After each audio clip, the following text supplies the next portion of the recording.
I'm gonna tell you how to fix your Amazon Prime when it's not working on your smart television. So, if your Amazon Prime video won't open, keeps buffering, freezes, or shows an error message like this, don't panic. Because most of the time, the fix is just actually simple. First, check your internet connection. Try opening another streaming app like YouTube or Netflix.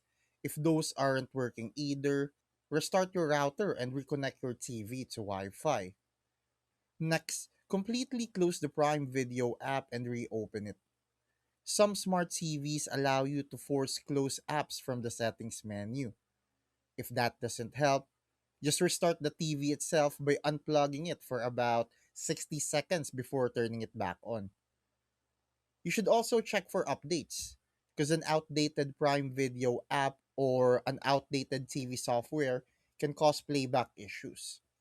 Go to your TV settings and then check for updates. If Prime Video is still not working, try signing out and then sign back in, because this can refresh your connection to Amazon servers.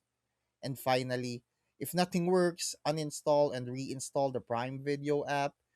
This removes corrupted files that may be causing the problem. In most cases, one of these fixes will get your Prime Video running again. Thanks for watching. Make sure to subscribe for more useful content.